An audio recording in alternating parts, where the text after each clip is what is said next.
Good morning, everybody. Welcome to the Safety Net, Brookline Interactive Cable Group's show devoted to domestic violence.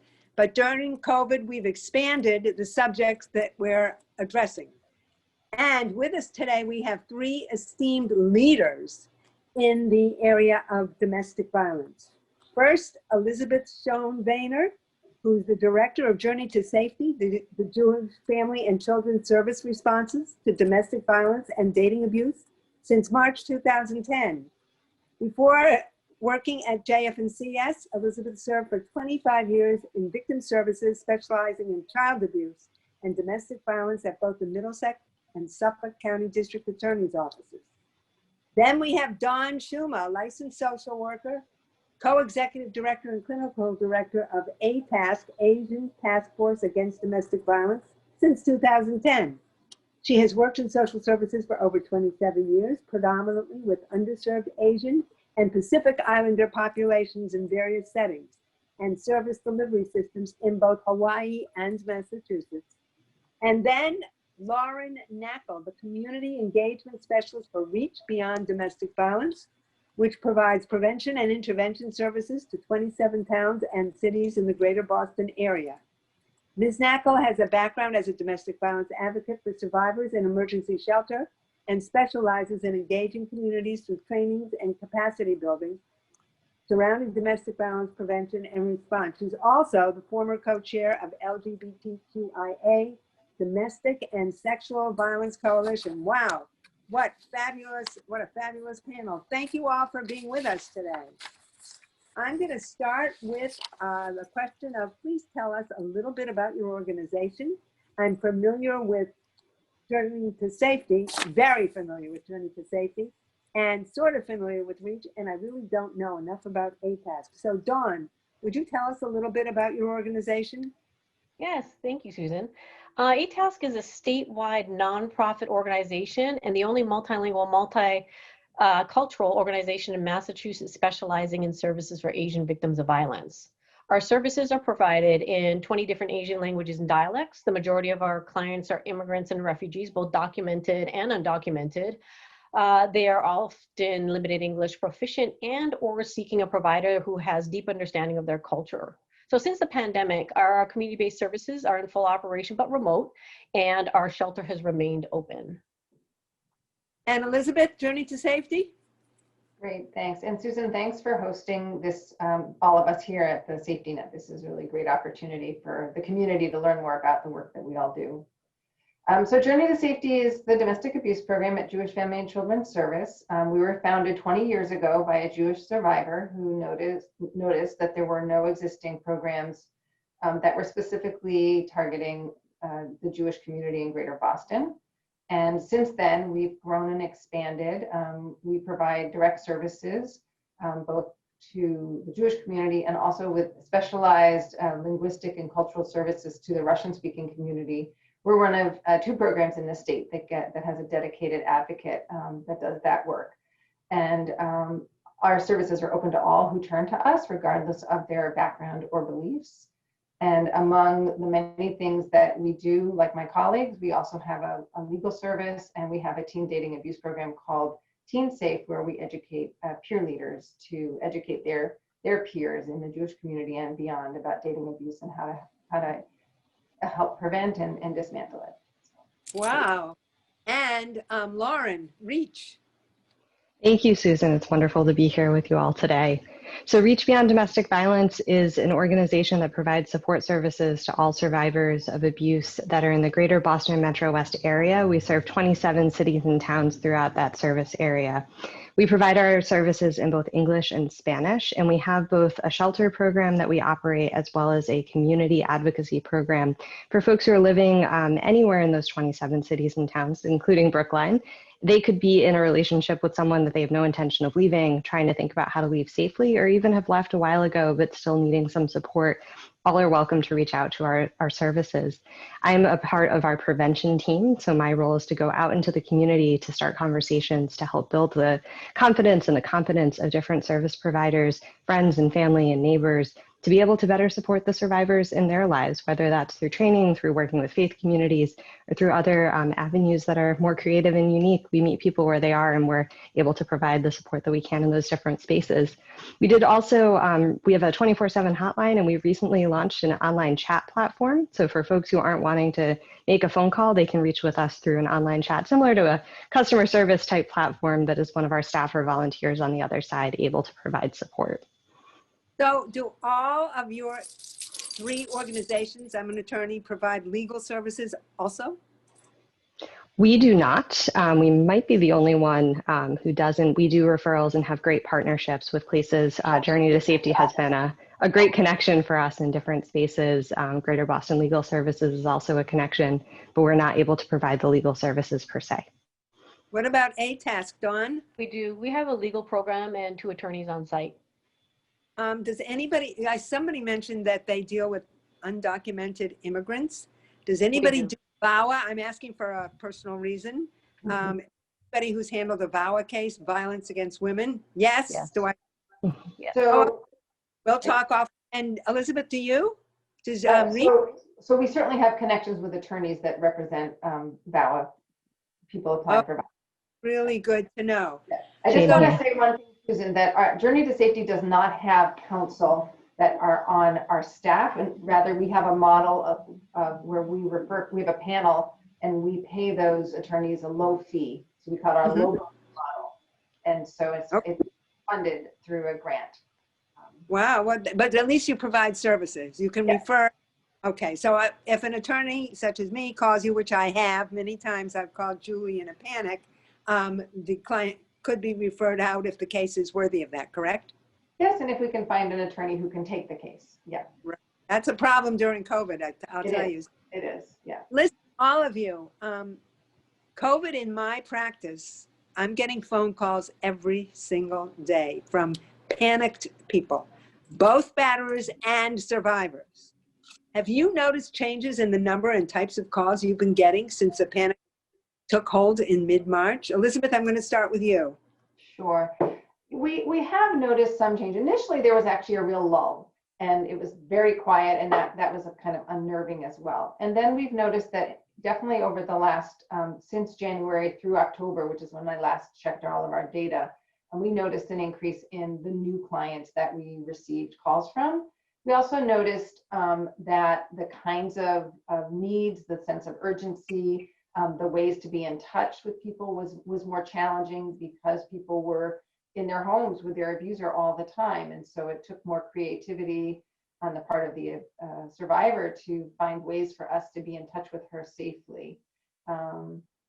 And, you know, a lot of the tactics that we see used by abusers are not always physical.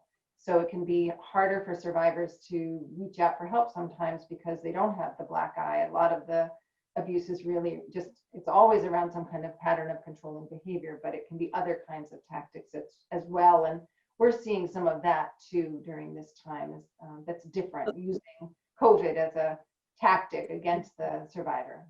What other things are you seeing during this time, Elizabeth, that are unusual? Well, I know my colleagues are going to talk about this too, but my colleagues on this panel, but I think that we're all seeing more need for financial help. We have clients who are no longer able to work because they have to stay home either to take care of their children. They may have been able to scrape together 2 or 3 jobs and keep it all, keep afloat.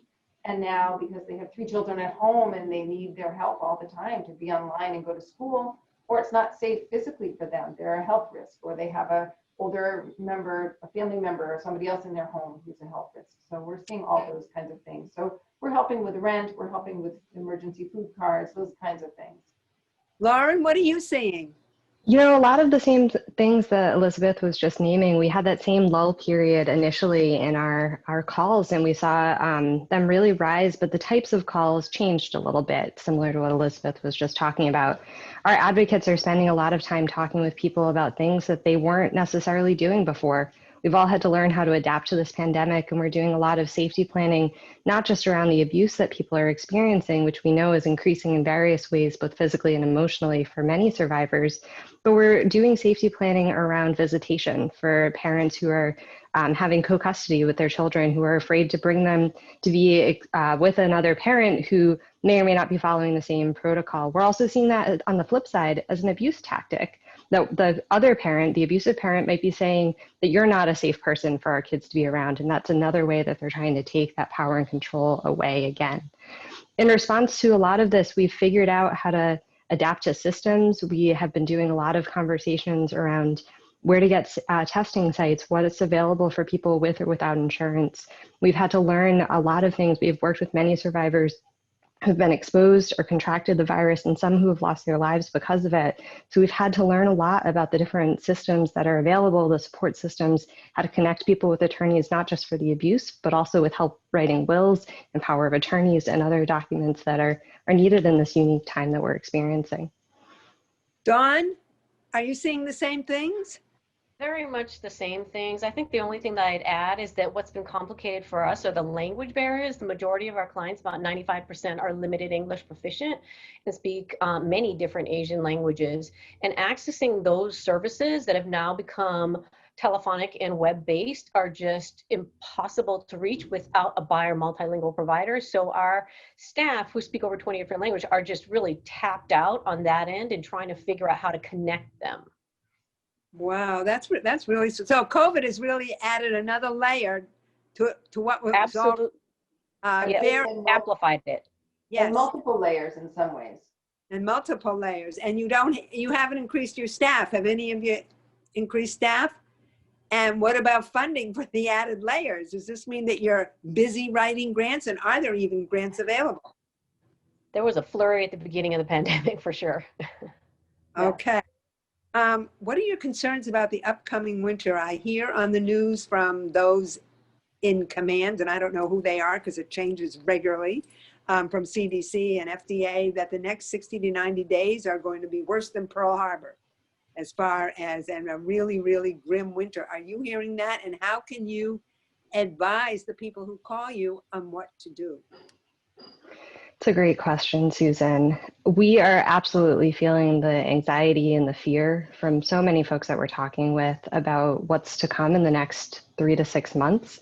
People who have been finding ways to keep themselves as safe as possible. But the reality is we're facing not just one crisis, but a multitude of crises that are coming together at the same time. We've been working for years in the domestic violence field, providing support and safety to people and ongoing conversations and safety planning, really less of us telling a survivor what to do, but helping shine a light on the expertise that they hold, that they bring, and helping them identify the resources that would work best for each and every one of them. And we continue to do that. But when we're facing that, in addition to the jobless crisis, to people running out of benefits, moratoriums on evictions being lifted, people worried about what their housing will look like, people who are worried about where they're going to get their next meal, whether or not they or their families have been exposed. These crises are coming together in a way that's frankly overwhelming and scary for so many people. And we're doing our best to support people, to be there, to listen. I think one of the biggest things that our advocates are doing is by providing that space for people to share their story, to identify resources, and to build connection with other people. We're doing this in a way that's trying to respond to those multiple needs, to the crises around race and racism, to the crises around this public health pandemic. And I think in a lot of the conversation, we're hearing that domestic violence is rising, but many of that is focused on physical abuse. And we're not necessarily identifying, like Elizabeth said earlier, we're not necessarily hearing the stories as much about emotional abuse, about technological abuse, that we also know is rising in many spaces right now. Dawn? So I think one of the major things that we worry about is access, and access to information, access to service, access to safety, support, social and financial, and access because of the language access barriers. And if you take Brookline, for example, I think if you look, depending on what tract you're looking at, about 32% are limited English proficient. A majority are Asian. And that's something to think about in thinking about their services, because when we first started providing service, when the pandemic first hit, our questions were coming around the information for just basic information around COVID-19 that wasn't getting into the communities, about testing sites, about reopening phases, how to apply for unemployment insurance, where to find DV services and how to access them. So we're worried about the same things moving forward, about that lack of access to information and who's getting it and who's not. Elizabeth, what So do I you? was So we share similar observations as both Lauren and Dawn, and because we serve many Russian-speaking immigrants, there is the same challenge of helping folks access language appropriate, information. And so a lot of the work that we do is kind of side by side using technology. And I will say, the silver lining of COVID has been discovering the ways in which technology can be our best friend. And we are able to use technology, whether it's sharing a screen with clients that have access, with survivors that have access to technology. And that's one of the things that we've also been really attentive to, is trying to help people purchase better quality devices, because you just can't function in this time without those. And that's a real challenge and barrier for many, many people. I did want to highlight that the restraining order process is now online. And that was like fast tracked because of COVID. I mean, there'd been lots of conversation about trying to make that happen. And then because of COVID, the best minds came together, and now there's a really good resource. I don't know if it's available in all the languages yet that it needs to be, but at least there's a resource that we can help folks start to think about a restraining order if that's something they want to learn more about, and we can do that online. And also, I'll just add that I know we've started to use the Zoom platform for, which is completely HIPAA compliant, for support groups and workshops around parenting. And that's been a lifeline for a lot of folks. Elizabeth, I want to ask you about the restraining order process, because it's my understanding that for attorneys like me, they're done telephonically. And at least in the beginning, I don't know if any of you, all three of you can jump in. Sometimes the telephonic lines were not safe. They weren't confidential. I can tell you of one experience where I was on a line and we were in the midst of it, and I had the translator and I had my client. Next thing you know, I'm in bankruptcy court with a different judge, and I didn't know what to do. The client was hysterical, and I don't blame the client. So can any of you just sort of address doing restraining order hearings by telephone? All I can say is anecdotally, I've been hearing the same kinds of stories and concerns. And I know that not many, but at least several attorneys have tried to avoid having evidentiary hearings. I won't do it. Make an arrangement, but that's not sustainable given the amount of restraining orders. It's been a very frustrating process for sure. And I'm hoping the trial court will take some leadership to. They've tried. They're really, really trying. And I think from my understanding of attending Zoom trainings, I'm kind of zoomed out, but Zoom trainings, that the judges are really frustrated also. They don't know what to do. Nobody knows what to do when the line skips. Has anybody else on the panel heard these stories or had any experience with this, or have suggestions as to what attorneys should do?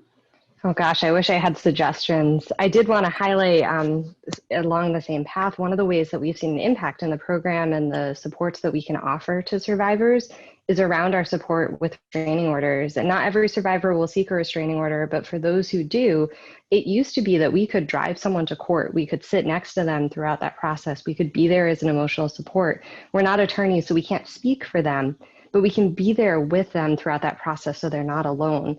With the remote work that we're doing, I'm so grateful for the technology that's able to support that and to provide the ongoing work, but we're not able to do that in the same way. So it's having an impact in a different way. We're still there before and after and can debrief. We could even text with someone if we needed to, if the line cut out and they needed to talk with someone immediately in those moments. But it's different, and it's a different way that we're responding to the crisis. I know that so much has grown and changed. Zoom has updated so many times in the months that we've been here. So I'm hopeful it will keep getting better, but right now it's a really tough process. And I think it highlights another reason why the courts aren't the be all end all for most survivors that we're working with. I just want to say one thing. I make a special plea for an advocate to also be on the line. And sometimes I'm a good beggar. Defense attorneys are beggars. And I beg, and I've had it allowed a couple of times, but I don't know how much support can be given mouth to ear. So any weigh in on this? I know for us, I think one thing that moving remote has been able to do is that our advocates, because of the language barriers, have been able to be closer to a client before actually starting. When you're in the court in that physical setting, they can't be really near them. There isn't conversation that happens. You can't have your cell phones with you. So there are limitations that it's almost easier to access them now that there's Zoom and provide additional support or emotional support. Okay. And before I forget, would each of you put on your contact information so Corbin can run it at the bottom of the show? I think that would be most helpful. Emails, telephone, whatever else you need. What can Brookline do to support their neighbors, friends, coworkers, and family members in the coming months besides, and I have to push this, wearing a mask, wash your hands, and socially distance, and take precaution during the holidays, from Hanukkah to Christmas to Kwanzaa to whatever? What are your suggestions? Absolutely. Please follow those basic public health guidelines so that we can get through this and be able to move forward and reduce the potential harm.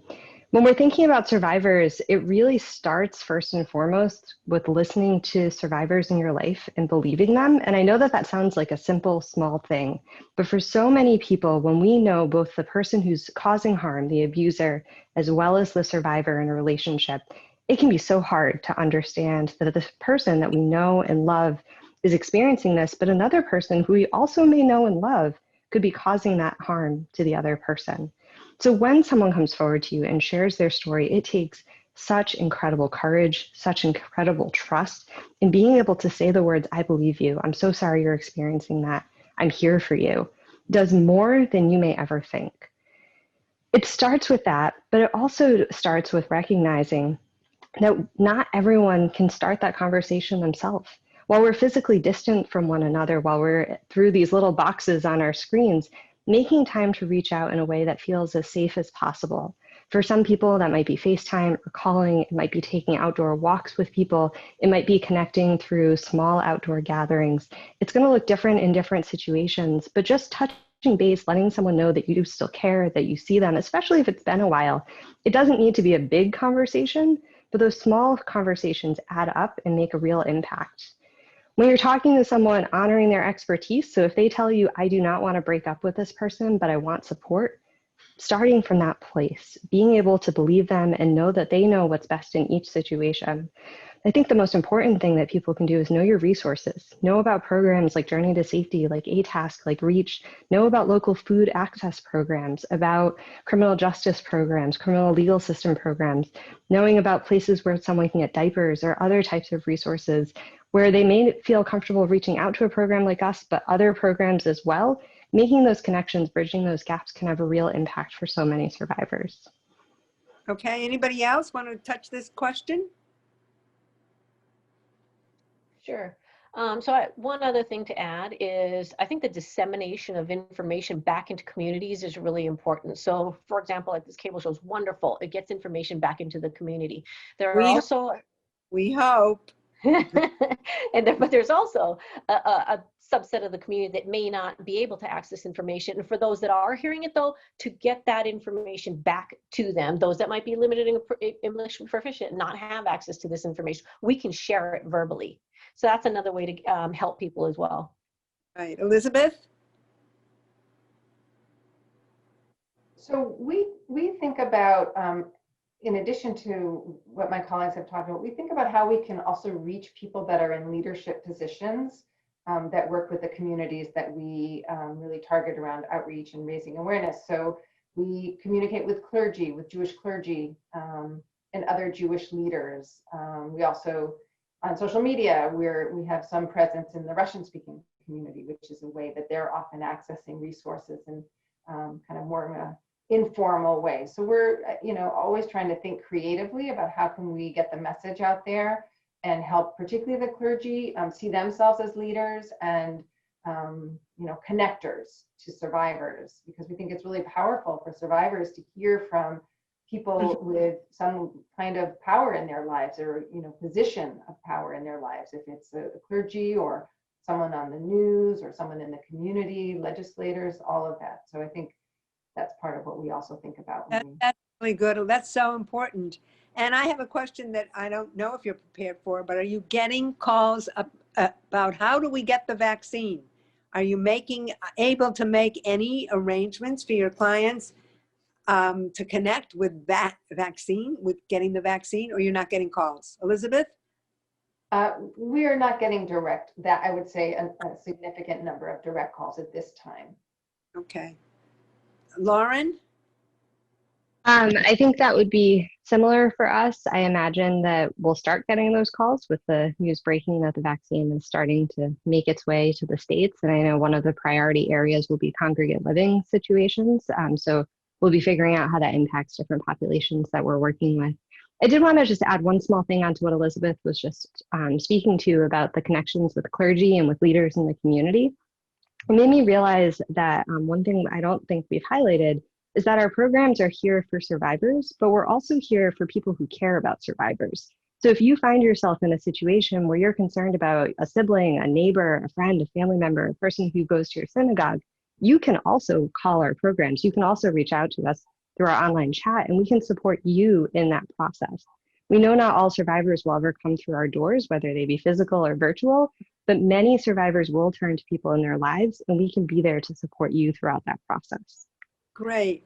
Anybody else want to jump in on the vaccine question? Because I do see that as a upcoming sort of question, at least for your agencies. Should I get it? Can I get it? Where can I get it? How much does it cost? Because I know Brookline has a, not vaccine, but they have a testing program.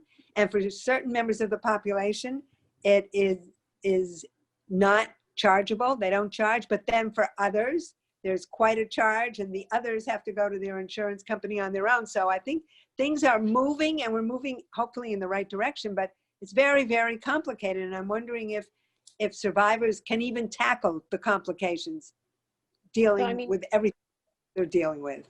Yes, go ahead. Great. Agreeing with Elizabeth and Lauren, I think the questions are coming. I think what will be important is getting to us clear information that we can return back to them, to whoever's calling us, or back into the community. So how can we help? Today, Susan, I think today actually there was an opportunity for us to hear from DPH for providers about the rollout plans, but I think we're here instead right now, so I'm not sure. Gosh. So we'll hear about it as it comes, but I agree with Dawn that I think we all want to feel really confident in what we share with survivors. And how you, right. Yeah. One last big issue for me is the moratorium on evictions is gone. What is going to happen to your clients, your client pool? What can we do to help with evictions? The shelters can't take them, and I'm not even sure that that's a smart thing to do with the coagulant living. So any suggestions for those who are being evicted? Should they just call you and you'll talk to them one-on-one? Elizabeth, you want to start? This is a huge problem. Yeah, and JFNCS is a large organization where this is a big part of what we're also trying to manage as an organization. And so we're getting educated. All of our case managers are learning about this process right now and what the new resources are. They're not sufficient, we know that. And as I mentioned earlier, Journey to Safety, access to some grant, you mentioned something like, did we apply for grants? And yes, we did. And some of that is helping pay people's rent for months on end. And so we're doing the best we can. And again, I know my colleagues are in that same position.